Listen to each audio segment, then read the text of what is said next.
No, I wake up, so I always do that at home. Oh, okay. Well, I'm Don Lee Fraser, and I used to be the supervisor of the Department of Natural Resources.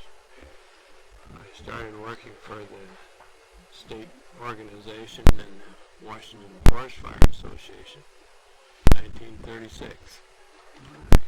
And I worked for my uncle, who was the district warden, and he started in the 1920s. And what area was that? That was Enumclaw.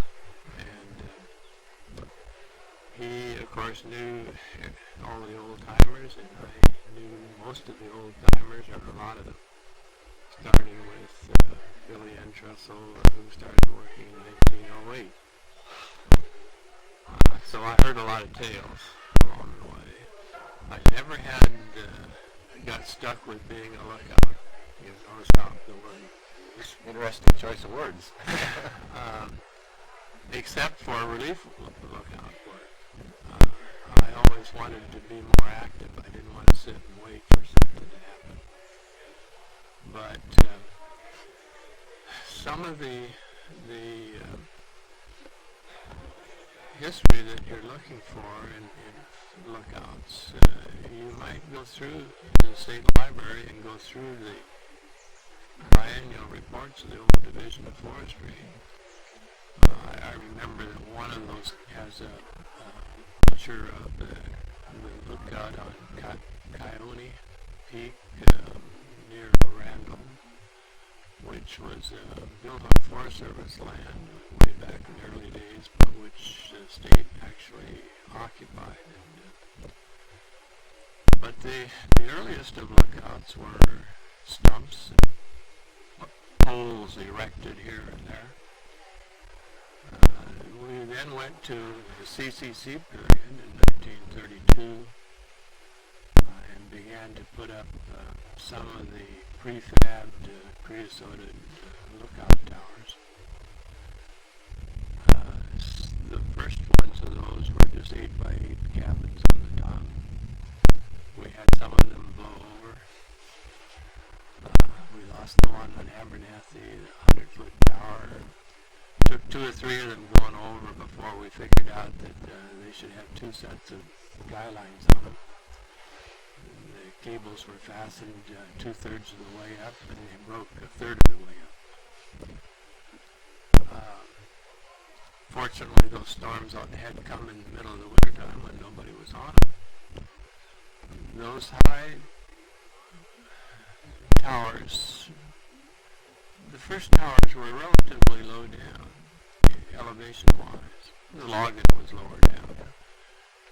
And the first one that I was really acquainted with was the one on Pinnacle Peak out of Enumclaw. Seas came along and put a tower on Grass Mountain, and my uncle said that he figured it was pretty worthless. It was too high. And during the bad fire weather, there was so much smoke in Puget Sound that there were days when at that elevation, you just looked out over the top of the sea of haze and smoke. And what you were looking for was something that would break through that. Something hot enough to put up the column of smoke. Yeah, that would break through that in the deal. And then you'd wonder where it was, because you couldn't see the ground in the place in the deal. Well, the Forest Service was in a position where they put up a tremendous number of lookouts in green timber. In western Washington, well, both sides, the principal thing they were looking for was lighting fire in the green timber, which wasn't going to take off in a hurry anyway. And they had enough lookouts so they could triangulate when they couldn't see the ground. I can remember that we had a lot of fires going. You had to distinguish, when you did see a smoke, you had to distinguish, was that the city dump at Corning? Was it the slag pile at Carbonado, which smoked all the time in the deal, or at least whenever it was dry? And then the mounds that those slag piles were in were covered with dry grass, and at least once a year the slag pile would get hot enough so that it would ignite the dry grass and burn it off in the deal. And we never fought fire on tops of those things. And there would be big vents in them in the deal, but you'd catch it when it came off the top. There were fires that were burning perpetually, and you just had to keep track of them and see whether they were bigger than they should have been or not. I had a cousin that was on South Fire Lookout one summer, I think in the summer of '38. And when I saw him in the fall, he said, God, why don't you guys ever put any of those fires out there? And I said, well, we didn't have that many. He said, one day I counted 42. I said, yeah, but, there were only, a lot of them were relatively safe, and we didn't have time to do anything with them. And it was standard procedure in those days that if you had a number of fires, you seldom got them put out. You contained them. And the next morning at daylight, you were out there to see that it was okay. You had to be back to a telephone by 10 or 11 o'clock in the morning so that you were getting the next call that was coming in. And you did that. You hoped to get the fire that you went out to see in the morning safe for the day, and then you were ready for the next fire that came. And the lookout had to make a lot of choices and distinctions out here. It was kind of fun at times to listen to there were certain places when you had a fire reported by the lookout that you were in a hurry to jump on it. You wanted to see how many were following the deal. The train came down out of Casket, why on a hot, the first real dry day, 20% humidity, the lookout would say that, well, fire at Henry Switch. There's another one down the track.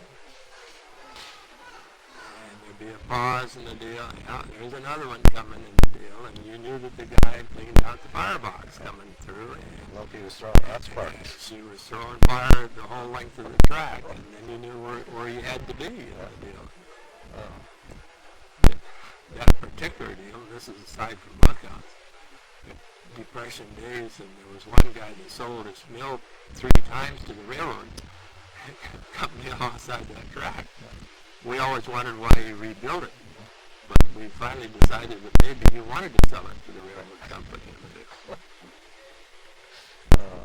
But at any rate, the haze in the Puget Sound, the smoke in Puget Sound is something that the people today just wouldn't believe.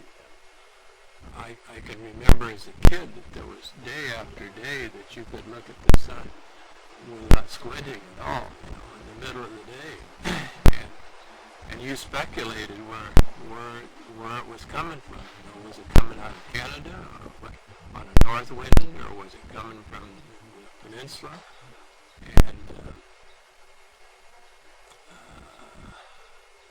And of course, in those days, in the summertime, people didn't have a lot of fires going in their houses, but they cooked. A lot of them still cooked with wood. And there was, if it was cool in the morning, why they'd put a little fire in the stove. And there was a lot of haze, and it piled up against the Cascades. When I went to Port Orchard in '41,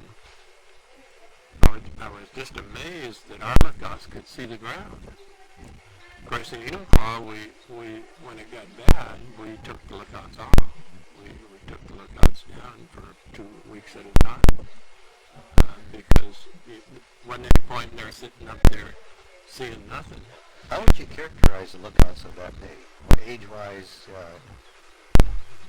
Well, when I went to Enumclaw, the guy that was on Pinnacle Peak was 17, and he'd been a lookout there for 4 years. There weren't a lot of laws about what when you could go to work and so on. He was an extremely good lookout. And lookout, I can criticize lookouts maybe easier than the guy that sat on the lookout. We learned a few things real quick, and that is that if you called the lookout and asked him whether he could see a fire someplace, and he said, well, let me take another look. And when he came back on the phone, he was huffing and puffing. That meant he was on the ground when you called him the first time, in the ground house. And he went up to the top of the tower where he was supposed to be anyway, and took a look at it, and said, yeah, I can see the fire. One of the famous deals we had was the lookout on Coyote Mountain down south of the College River. And this was later on, and Weyerhaeuser had a radio similar to ours so they could listen on our frequencies.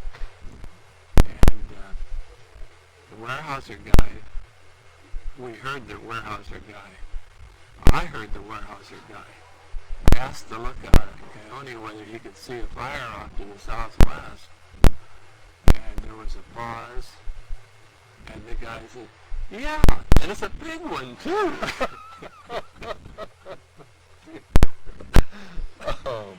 He'd been reading, you see, and it's hard up there to sit and just do nothing but look for a fire for 12 hours. You know, and if you're not the first guy that sees it, then you're in big trouble. But in the beginning, we had no radios. We had telephones, and all of the telephone wires were primarily ground line systems, and the deal was split ring insulators so that the trees could fall over them without breaking them. And you had a Forest Service manual on how to fix the phones and phone lines. And that was a big part of the lookout's job, was to keep maintaining the phone line.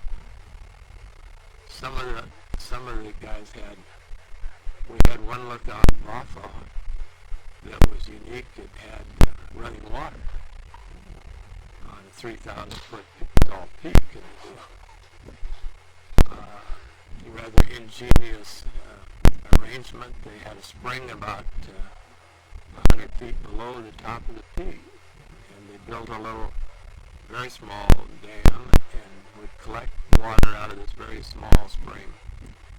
Once a day, go down and open the valve and run it through a rim and pump the water back up into the tank. And the guy had running water.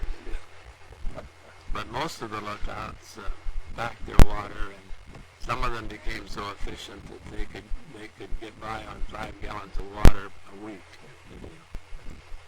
But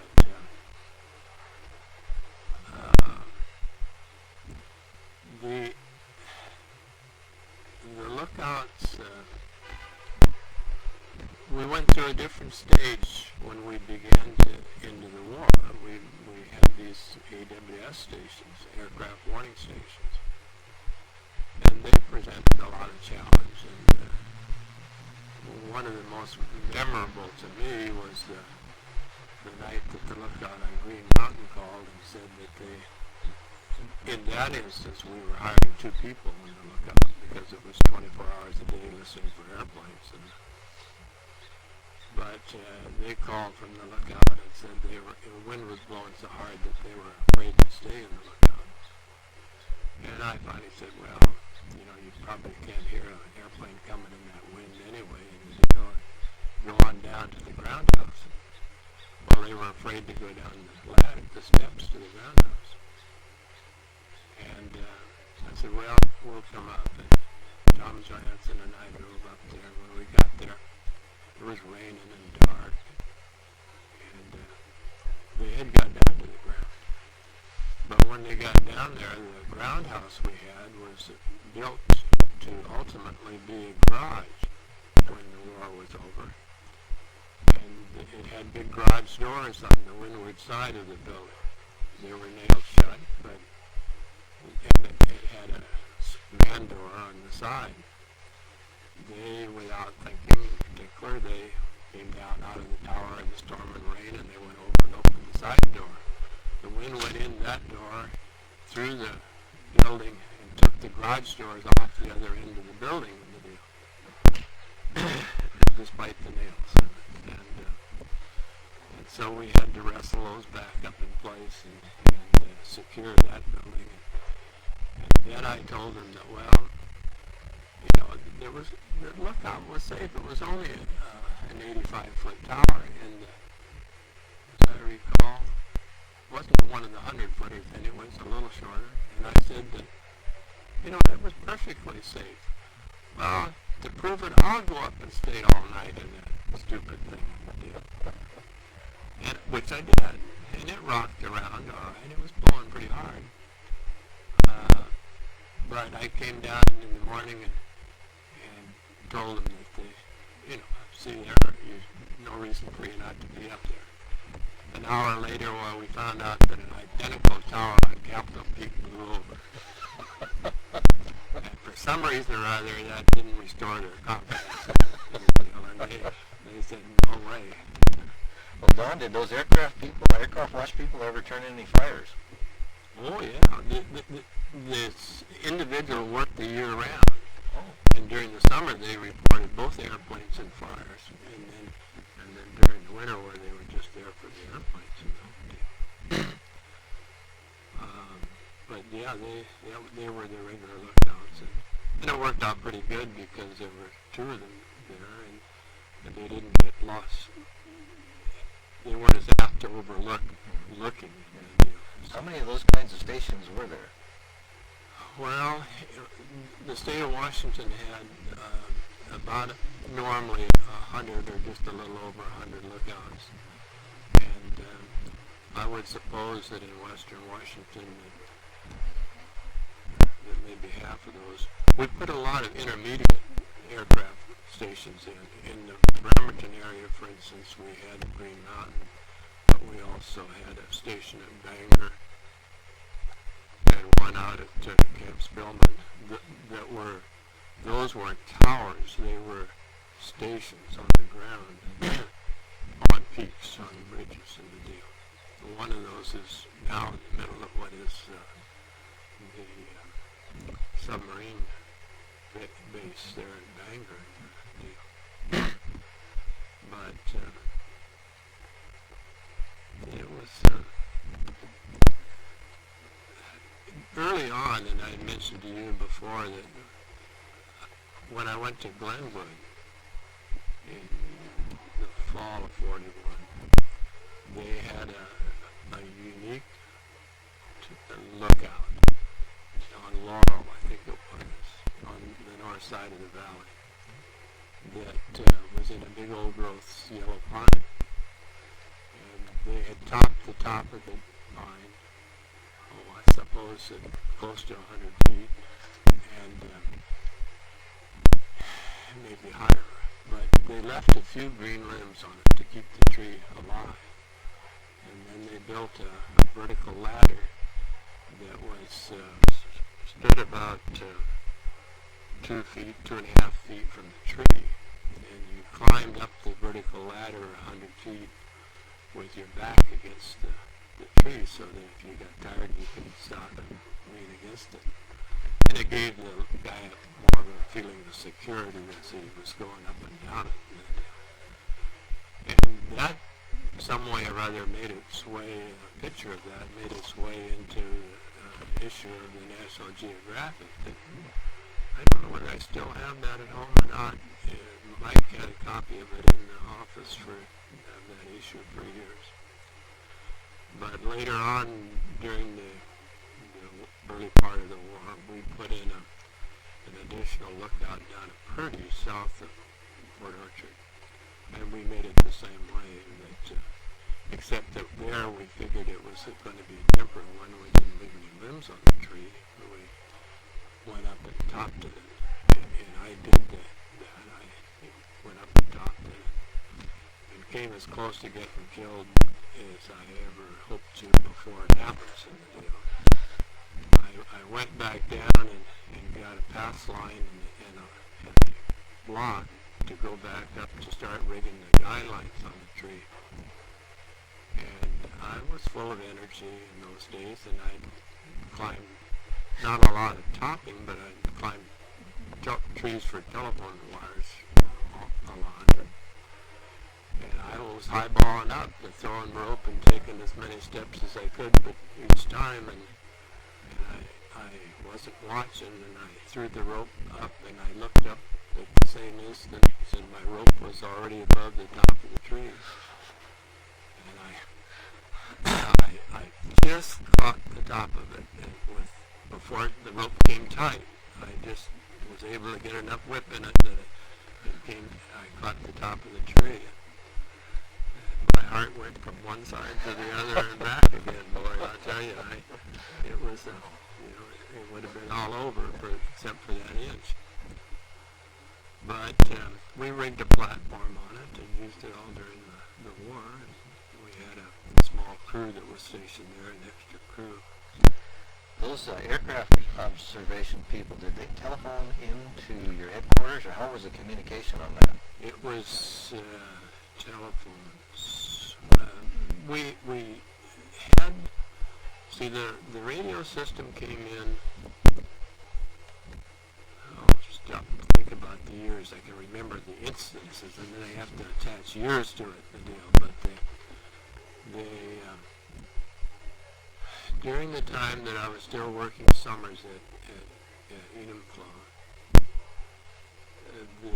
there was a program, I think it was the NYA program, National Youth Administration maybe, that came along, and there were kids that were going to school that were working part-time and for $15 a month.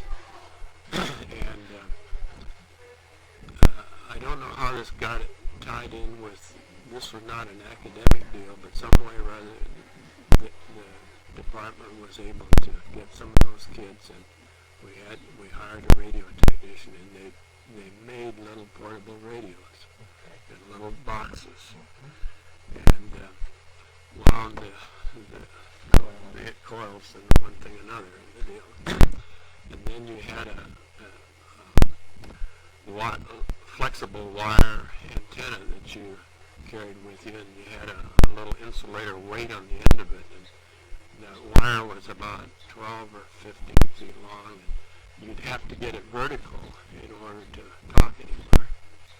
And so you would either try to throw it up on a telephone line, or you'd try to throw it up on the limb of the tree, and after the second or third try, and if it didn't hang up some way or other way, you'd get it directed. And then you would put your earphones on, and you would see if you could talk to the lookout. That was the only place. You had to have a line of sight in order to communicate. I think those got out into the field probably, I would think maybe about 1940. I know that we put Grass Mountain up in 38 and we didn't have a radio.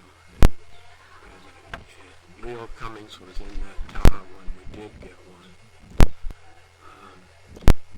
And so then you had some communication up. But at that point in time, so that would have been 40, and the war started in December 41. And so in 42, there was very little radio communication. It was nearly all telephone. And we had the job of putting up a lot of telephone wire in the deal.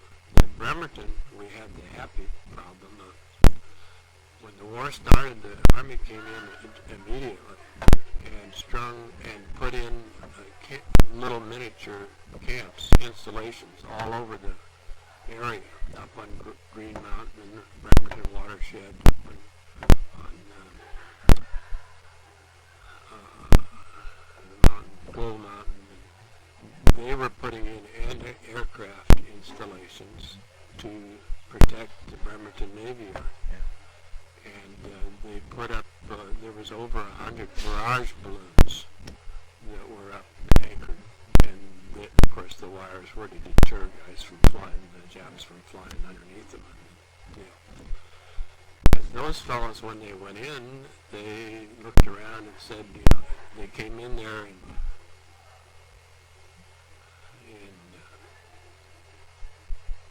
well, probably the first of them would have been in the latter part of January and then February, along in that period of time. And they looked around to see what, they had the job of making a camp, putting a tent up. And that logged off land, there weren't any trees to tie the wires to put the tent up. And so they looked, and there was our telephone line going through there. and that was a two-wire system. We had poles in there in the deal. So they climbed some way or other. They shinnied up those telephone poles, and they cut the wires off at the insulators on both sides of the insulators, and they got those wires. And they used the wires to help tie the tents up. So I came over there and right at that point in time, and the first thing we had to do was to get the communications to the lookout for this aircraft warning deal. And we went from dark to dark, getting those wires back up in place.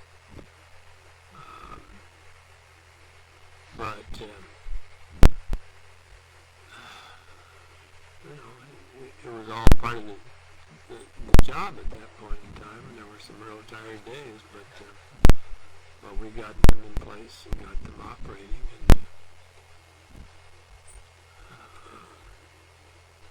And was there ever an apology from the military, or did they acknowledge you existed, or? Oh, the military was so well, to us, the military was somewhat of a joke. In all probability, they could shoot those guns and do that job in the deal, but they were just a hazard as far as we were concerned. They started a lot of fires. These kids were out of the east primarily. There was a unit of guys that were from the New Jersey area. None of them had ever been in the woods. They'd never seen an axe before. And the generals decided that we should give them fire training and teach them how to build fire trail. And we would go out and demonstrate and then have them, the soldiers, enlisted people do it. I guess typical, there was a captain that watched this go on and finally, rather gingerly said to me that, well, he wondered if he could borrow my axe to see if he could cut down one of those trees. There was a little tree that was maybe 6 or 8 inches in diameter. He whittled on it for probably 20 minutes and never got it down. But, of course, I was scared to death he was going to cut himself. But it was their conception of the woods and the activities were before the war, just before the war started, Chuck, as an example, and this is not lookouts, but it relates to the problems that were out there that we were confronted with. There was an airplane that went down, was lost flying from Yakima over the coming west. And they rousted me out of bed in the middle of the night at 2 o'clock in the morning and said that there was an airplane down up on Grass Mountain and wanted to know if I would escort the Army up there. And we had a trail that went to the top of Grass Mountain, 4 miles. I've made it lots of times in an hour and 10 minutes in the deal. We assembled. We had half a dozen officers, 2 or 3 state patrolmen, and it was a big hush deal. They said, well, it's a big secret deal.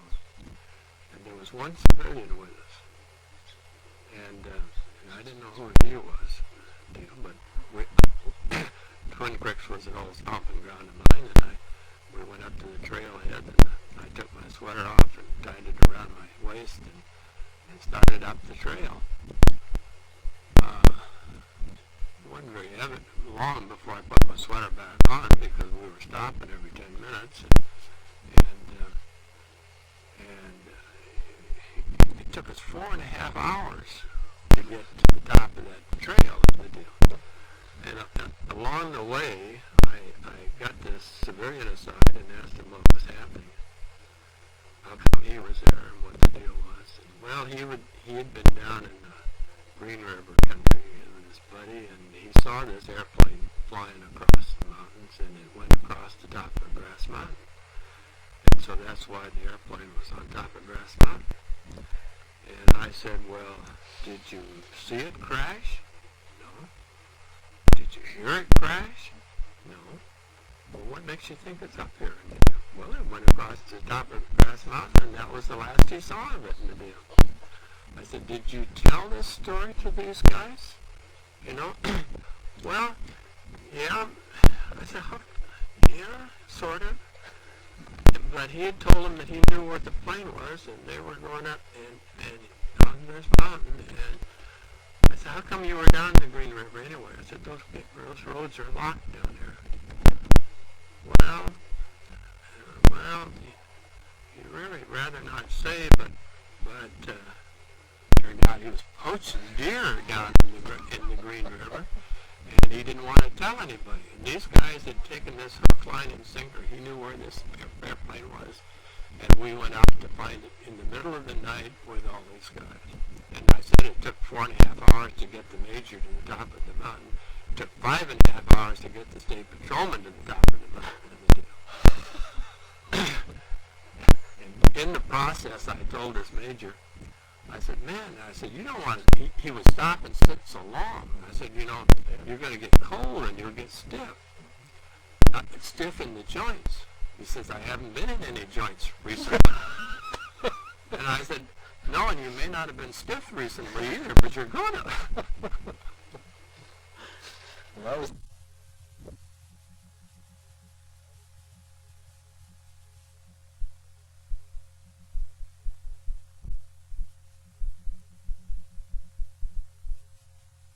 this whole mountain with these horses.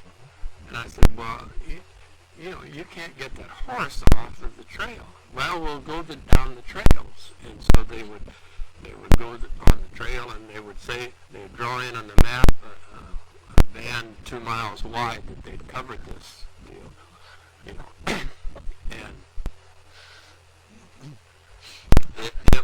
it was chaotic, and the concepts that they had and what you did with them in the deal. But we had the aircraft warning deal.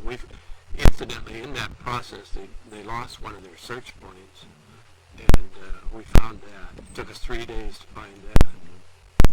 but you never found anything off the top of Grass Mountain. Never found anything off the top of Grass Mountain. Oh. But the aircraft warning system, I guess was the best that we could have at that point in time. Today it would look so ridiculous that it would be funny, but the over the years, most of those lookouts were supplied by ground, pack of stuff in on the ground. Later, in the 1950s, we tried dropping supplies to those people from airplanes. It was a lot of fun, but it wasn't too practical at times. Kind of busted a few cans open. Pinnacle, we dropped on Pilchuck one time, and Pilchuck is if you miss it, if you overshoot it, it goes several thousand feet down into the river. And so we were undershooting it a little bit, and I can remember Harry Osborne was on the ground and watching this go on, and we were tying those burlap chutes to those packages that were going out, and we dropped one, and the chute didn't open. And I figured that was wiped out. When we had a number that I was dumping out, and when we got through with those that we had aboard, I got on the radio and asked Terry Osborne, I said, well, I guess we wiped that one out. He was laughing when he came on the mic, and he said, no, he said he didn't hurt it. And I said, what do you mean? He said, well, I'll tell you about it afterwards. And they had an outhouse, it was a pile of rocks up there, whatever it hit, it had to hit a pile of rocks in the deal. Except that on the underside of that outhouse, there was a nice soft place. And that chute went in underneath that outhouse, and it landed, and it didn't break a thing. Had to be cleaned up a little, though. Oh, yeah, it was cleaned up. Oh, dear. But I guess one other thing that was rather memorable was that on the 21st of September in 51, we had the day that the Forks fire took off and the Porter Creek fire took off. There was a lookout on Squally Jim down in Waukegan County. In those days, we had wooden stoves in the lookouts. And I can remember packing some of those stoves into those lookout sites. Cast irons, small stoves, but cast iron. And there was a woman on the lookout, manning the lookout. The east wind was blowing like mad. The constant recording anemometer on Bawthaw never dropped below 50 miles an hour for 2 solid hours. And it was cold. The wind was cold coming out. Well, she got cold during the night. And so she got up, and she was living in the cabin. She got up and she decided she'd build a fire in the stove. And she laid some paper in and a few sticks of kindling and lit it. The top of the stack had a windshield on, tubular deal on the top of it to keep the sparks from going up. But unfortunately, the crosspiece was lined with the direction that the wind was blowing. And the wind was blowing so hard that it sucked the burning paper out of the stove from under the kindling. And she watched that burning paper go out from the lookout deal. And it landed on the ground, and it burned 1,800 acres before we could get it put out. So then we decided that, well, we better put bottled gas in those lookouts at that. Of course, initially, bottled gas wasn't an option in the deal. You had to do it the other way. But, and then we burned a few lookouts. We had a lookout that was that actually sat almost on the ground at Fairfax, on the ridge between the Carbon River and the Puyallup River. And the St. Paul and Tacoma had been logging over on the Puyallup side. And that was part of the Elbe district. And after I had gone down to Glenwood, my uncle was still in charge of the Enumclaw area. And he got a phone call from the lookout on this Fairfax Ridge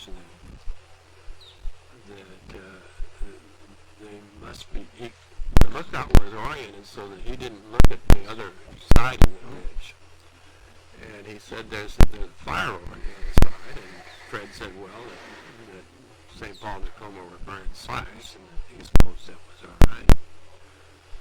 But it kept getting brighter and brighter, and the lookout kept getting more and more concerned, and finally at 2 o'clock in the morning, Fred decided he better go up there. And to get into the lookout, she drove up the road that was going to Copley Lake in the park, and then had to double back on an old railroad grade that the grade steel had been picked up on. And when he got up to the Melmont bridge, he could see that there wasn't any way that he was going to have time to get up, make that switchback in the deal. We had a foot trail that went up the hill that would cut this off, and he went up that and got to the lookout just before the fire did, and the only thing they saved was the kid's accordion, and the two of them took off down over the mountainside, and the lookout burned behind them in the deal. And Pinnacle Peak caught fire once early in the spring before the summer wardens were on. But he got up to that when the fire was at the first landing and on the stairs and was able to get it put out. I suppose there were probably some more that burned there. On the big fire we had in the atoll in '52, we had the fire pretty well contained at about 5,000 acres, and that east wind took up and started blowing, really blowing in the town. People ask you how hard the wind was blowing, and without an anemometer it's pretty hard to tell. But you could not, on the ridges, you could not face the wind and breathe. Wow. You had to turn your head to get a breath in the deal. And the fire began to jump at night, and Charlie Briggs was in the lookout at